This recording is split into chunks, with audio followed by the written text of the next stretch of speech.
Hey guys, welcome back to Ripe Stories. In this video, an entitled neighbor forced me to move my own fence, claiming that she owns my property, but I actually ended up stealing her own land. Let's dive right into the video. So I have been living in my neighborhood for well over 2 decades, so essentially my entire life. I'm living in the same house that I grew up in, and because of my long history here, I'm pretty well acquainted with all the neighbors. Of course, I would not really say that we are friends, but we greet each other when we pass on the street or by each other's houses, occasionally drop off gifts or offerings for the holidays, and help each other when we need it. Everyone is generally friendly with each other, and I don't hear much drama other than the occasional family drama, as we all mainly just keep to ourselves. My next door neighbor was a sweet family of 5. They had a bunch of chihuahuas and their kids would always be outside playing with the dogs. I remember one time they chased me. Chihuahuas are tiny, but so was I, and I was scared for my life.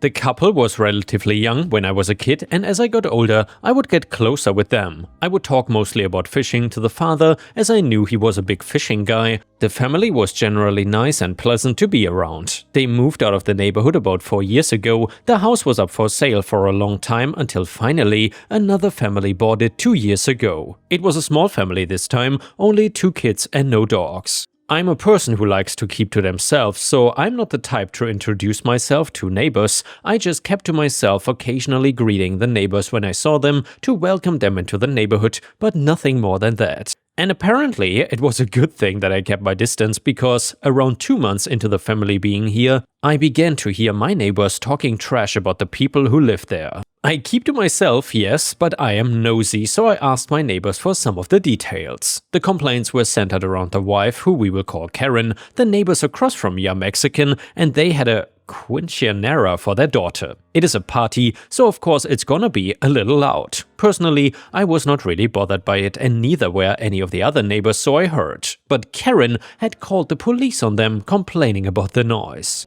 Luckily, the police were nice and just told them to watch their noise levels. I thought that it might have been a one-off incident. After all, the party could have been loud after all, and maybe I just tuned out the noise because I'm used to living here, but after that I started hearing more about Karen causing chaos around the neighborhood. As the typical stereotype of her namesake, she would complain incessantly about the most minor things, and very soon she became the talk of the neighborhood. I tried not to involve myself in the drama, reserving my opinions on Karen to myself, but I heard a lot of stories and decided that it would be better to avoid Karen to spare myself the trouble. Of course, I would continue to wave and things like that just to keep up the peace, but as for full-length conversations, I would try to avoid it as much as possible, but as my luck would have it, the trouble found me instead. Karen and I share a fence. We have not had problems before, but one day while I was out relaxing on my porch, Karen leaned over and began talking to me. She demanded that I move my fence so that she could expand her flower garden. She did not even try starting with small talk, she just jumped straight to the point, which in my opinion is a bit tacky and rude. Like, come on, at least pretend like you care first before asking for what you want. Anyways, I told her honestly that I believed that the request was extremely odd and that moving the fence would have her end up encroaching on my own property. She tried claiming that it was in fact me who was encroaching on her land and that she was simply trying to claim what was rightfully hers. I tried to counter by saying that the previous family had no problem with the placement of the fence and that our yards were split so that they were equal in length. She replied that she was not the previous family and that they were probably a bunch of pushovers. On behalf of the family, I felt genuinely offended and told her that the answer was no. I returned inside because I didn't want to deal with her yapping. I thought that would be as I had already told her no, and because it was such an odd request, but the next day when I came back from work, she approached me again, asking about it once more. Seriously? Does this woman feel no shame? And to answer for OP here, no, these people feel no shame, that's for sure. The answer was no, of course, so once again I told her no, and that is when, to my shock, she threatened to sue me, saying she would do everything to prove that the land was actually hers. I just ignored her, but I was genuinely flabbergasted by the length that she was going to for just a sliver of land. However, her words did get me a little worried. If it turned out that the property was legally hers, I would be in big trouble if her threats were not empty. I debated what to do for a bit, even talking it out with my parents and my friends to get as many opinions as possible, but ultimately I decided to conduct a property survey so I could get some peace of mind. I hired a land surveyor to check it out for me, making sure to choose a day where I knew Karen would be gone, as I didn't want her to know what I was up to.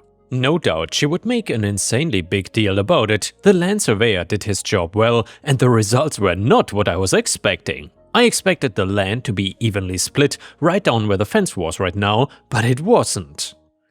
So, it turns out my land was a little bigger for whatever reason, so some of her property was actually technically mine. I did not know what to do with this information and I kept it to myself for a while. Well, I ultimately decided that I would show it to Karen, hoping that it would settle the dispute and hopefully get Karen to calm down. I requested a copy of the survey from the land surveyor. I decided that I would not show it to Karen until she came up to me asking about it. I think I secretly hoped for her to just forget about the entire thing, but of course she didn't. I did not have to wait for long though. A week after I received the results of the land survey, Karen came up to me asking if I had considered her offer. This is when I decided to show the results of the survey. I explained to her that I decided to conduct a property survey to set things straight, trying not to attack her, and I told her that the fence was already settled on my property, so therefore the land was not hers and I was not trespassing on any property by having the fence where it currently was. And therefore she had no grounds to sue me. Karen scoffed and said that my property survey was clearly a fake and that I was trying to trick her to get away from the lawsuit. It is an insane pet peeve of mine when people tell me that I'm lying when I'm actually not, and I kept trying to insist that it was not a fake but to no avail. Well, still, I was wishful and I thought that this would finally deter her from bothering me, but no, I had to be wrong. She continued bothering me about this fence.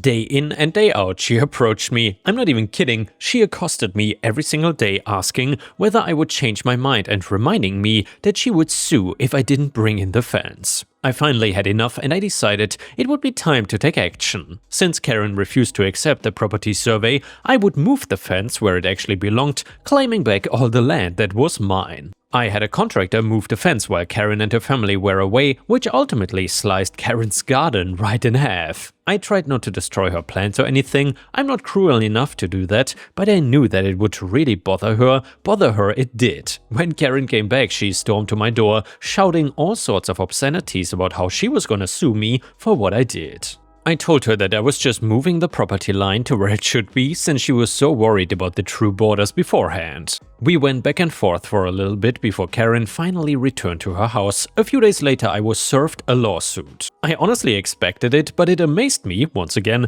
just how far Karen would go for a little more space in her garden. I mean seriously, putting in the time, effort and money just for a little bit of land? I have to appreciate her dedication to the cause. Although I was annoyed that Karen was not letting this go, I decided to go along with it anyway because I already knew that I was in the right.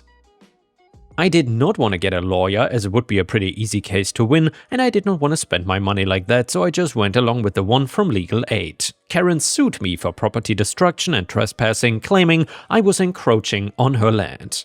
I presented the land survey showing that the area I moved the fence to was my own and therefore Karen had no right to sue me. It was a relatively short case, literally just a day, and the court ruled in my favor. I did not want to put in the effort of moving the entire fence back, and I was getting used to the expanded yard space, so I kept the fence where it was. However, I made a small section for Karen's garden so she could have it back in full. It looked weird for a while, but I didn't care. Karen did not bother me after that. Finally, it was all over. I was a little worried now that I was a new enemy of Karen's, but honestly, so was the entire neighborhood, so at least I was not alone in my struggles. A month after the court case concluded, I saw a moving truck outside her house. I watched as they loaded the truck and left swiftly. I did not ask them anything about it, but I was curious, so I asked my neighbors instead because they are pretty big gossipers. And apparently it was because of me that she moved away. Well, it was not just because of me, because numerous people had been bothered by Karen's antics and she was receiving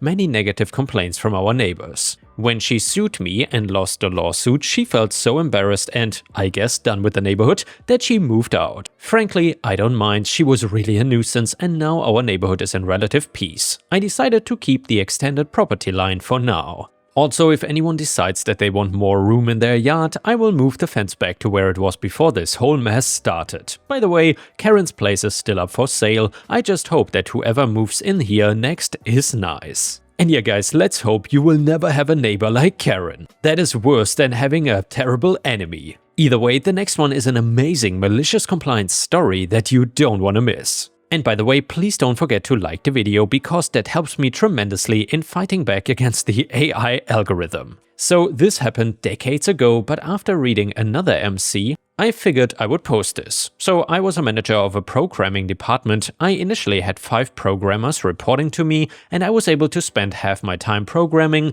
and half of it managing. I'd always gotten exceeds or far exceeds expectations on my annual reviews. About 10 years later, my team had 25 people and I was spending less and less time programming. Fast forward a few years and I missed 2 months during the year for a surgery and hospital stay, and in my annual review my boss, who knew nothing about programming, told me that I was not doing a good job and the programming department was missing deliverable dates, probably because I was in the hospital. They wanted me to go back to just programming, and I was stripped of my manager and only focus on programming. I was pissed off, but I told him that I can do that. So then I told my former staff what had happened and told them to direct all questions to my boss, who knew zero about programming. He was overwhelmed, and soon senior management figured out that my boss was the problem and not me. They ended up canning him and replaced him with the VP of programming in the UK. I'm in the US. She was great since she started as a programmer and was an excellent boss in general. Since I was just a programmer now, all of the managers were in the UK, and I told my former staff to direct all questions to their new bosses in the UK. Since there was a 6-hour time difference and we only overlapped 2 or 3 hours each day, that made getting questions answered in a timely fashion quite difficult. In the meantime, my health was not the best, and my doctor told me I should go to a 4-day/32-hour work week so my health would not continue to suffer. Since my employer was a strict 40-hour workweek company, I looked for another job and got 8 job offers in about a month. I was ready to resign. Finally, after a few months, my new boss asked me to be a manager again because of the time difference between US and UK and because I am most experienced as a programmer in the company. But instead, I gave her my resignation and then explained why. She asked me what it would need to get me to stay, and I told her I wanted a 10% raise and wanted to work 4 days/a 32-hour work week. I gave her 24 hours to respond, she spoke to higher-ups and finally came back the next day and agreed. And now let's move on to the next story. It starts like this. You know, a story about an HOA is going to be good when I start off by telling you that I am not part of an HOA. I am not even in the town lines to be part of the HOA if I wanted to. Actually, there never used to be one until a small community opened up in the area near my farm. It was filled with Karens and male Karens that thought since they had money, it made them better than everyone else. They were the snobbiest people I have ever seen in my life and had suddenly told me several times that my farm did not really seem to fit with the atmosphere they were trying to convey. To them, I was a dirty redneck that drove a truck and wore denim overalls every day. Now, I did not really care what they had to say about me, but it was when they decided they were going to sue me when I started caring. Their excuse was, even though I was found to not be inside the HOA, the noise from my tractor traveled within it and broke several noise rules. Again, rules that I did not have to follow because I did not live in that neighborhood. Besides, I could hear louder drunken parties and kids blasting music than anything I did on my farm.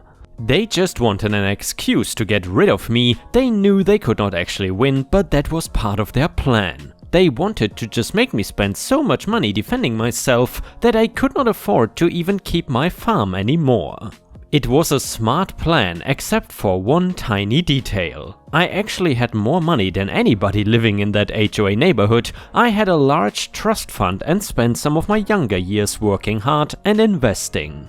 The farm does not actually make me much profit, it just makes me happy. As for my truck and overalls, they make me feel better than a fancy car and a suit could any day of the week. They did not know this though, and I hired my lawyer to make sure that I was going to get the best defense possible.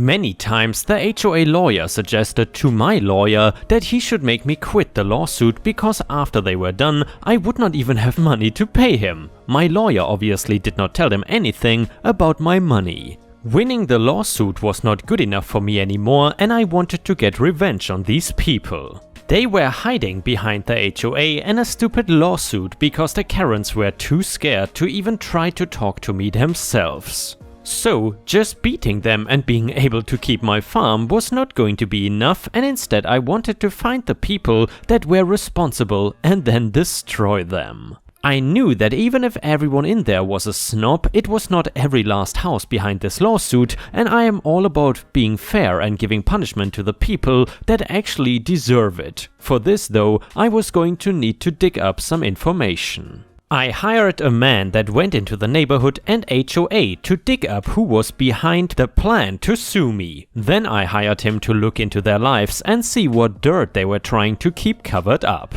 I know that this might sound creepy, and I know I said the word destroy earlier, but don't worry, this guy was not like a hitman or anything. Anyway, I found out there were basically 3 main families that were pushing this lawsuit to try to get me bankrupt and out of my land. Each one with their own dirt and a personal revenge waiting for them. The first house I found out, the man living there with his new wife and stepkids had stopped paying child support to his ex-wife since he moved. My guess is he did not leave a forwarding address, and I even found out this house was in the new girlfriend's name. A rich guy like him should not get away with not sending money to take care of his kids. Of course, me as a concerned citizen had to find and anonymously send something to that ex-wife letting her know about where the man was now living. He won't be able to avoid doing that anymore and wasting the extra money on pointless things like lawsuits against me, for instance. The second family I looked into was one where the husband seemed to be a very big businessman. He worked for a huge company and had a ton of clients that would take him for lunches and golf games. The only thing that seemed a little odd was that digging into his job and what he made there seemed to add up to one number. What he was reporting to the government on his taxes though was a much lower income, so low in fact that it conveniently put him in a lower tax bracket than he should have been in.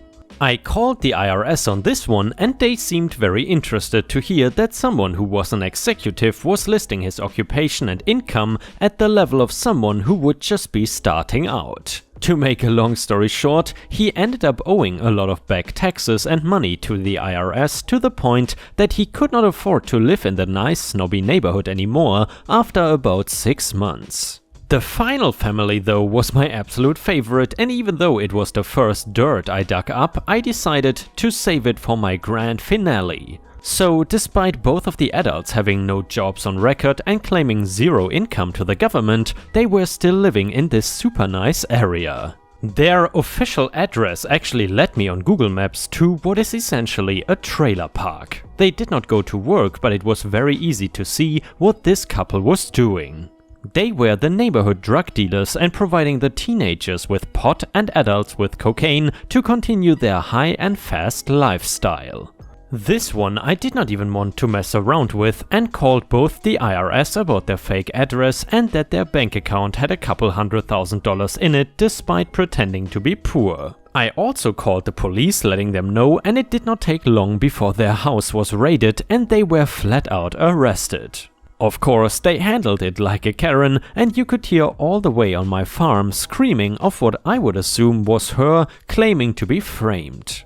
Obviously, with all of their dirt on display and their lives destroyed, the lawsuit magically got dropped. I paid my lawyer and private investigator for their work and continued to enjoy my life on the farm. Nobody in that town has any proof that I was the one to get revenge on these families moving into my area and trying to kick me out. I think they have a strong feeling though, because I have not been bothered once since then. If you mess with a redneck that has money, you are going to find your entire life flipped and destroyed.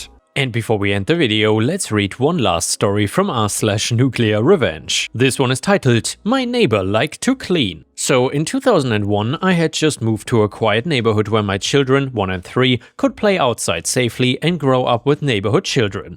It was also nice for my cats, 3, to finally be able to run around outside. After the first week, it was our first garbage day, everything neatly in closed bags and in our personal garbage container. In the morning we had to place the container on the side of the road with the rest of the containers on our street. So it was there at 7 AM, after which I started cleaning my house. I had a white floor because I liked it, and that way I knew for sure it was clean. I mopped daily. I was still extremely clean at that time because of crawling children. Then I did the shopping, and when I got home I was in shock after opening my front door. My entire hall was full of unknown waste, pieces of glass, sharp metal lids, pieces of food, cartons, plastic, etc. Clearly someone stuffed it through the mail slot. I already saw a number of neighbors looking at me expectantly behind their windows and in front of their house. It was clear that they knew more. After asking around, I was told who had thrown that garbage in my house. Conscious neighbor had done this with much fanfare. Something snapped inside me, a bomb in my frontal lobe, and all decency disappeared from my mind. Steam came from my ears. I cleaned out the trash and put the kids in the living room. Then I cleaned the cat litter box. Normally I throw the entire contents in a bag, but now I was a bit more precise. I only scooped the poo and urine clumps out of the box and divided it evenly into 2 small bags, those thin ones that tear quickly. I took the bags and went to the neighbor further down the street. I rang the doorbell and kept the bags behind me. The lady opened the door with a smug grin on her face. The door opened wide and I could quickly see her hall. On the right, a carpeted staircase. On the left, the open door to the living room. The hall continued for another 1.5 meters to the back after the stairs and door, where the toilet was. Everything was super clean. I asked her devilishly calmly if she had put that waste through my mail slot. Her answer was yes, followed by the reasoning that because I was new here, the loose waste that was lying around the placed containers must have been mine because before we lived here, that never happened. This was the moment that all the blood vessels in my eyes burst, the calm was gone. In a tirade of abuse, I made it clear to her that I'd not been the polluter and that if she had any decency, she could have spoken to me instead of jumping to conclusions and dirtying my house and endangering my crawling children and animals by dumping that waste in my house like that. With the message that she liked to clean up so much, here please, and I threw the 2 bags in her hallway, one against the corner of the stairs and the other on the doorpost of the living room. Everything, and really everything, was covered in cat poop and the splattered clumps of cat urine, with a warning/promise that if she ever thought of doing something like that again, I would smash all her windows. I turned around and went home. Everyone had seen and heard everything. And yes, I never heard anything from that neighbor again. No one ever thought doing something like that again to me. I can still enjoy the face she pulled when she saw the bags flying. It was shock, fear, indignation, nausea, and despair all at once. And yeah guys, thank you for watching. Please don't forget to subscribe and I will see you again tomorrow.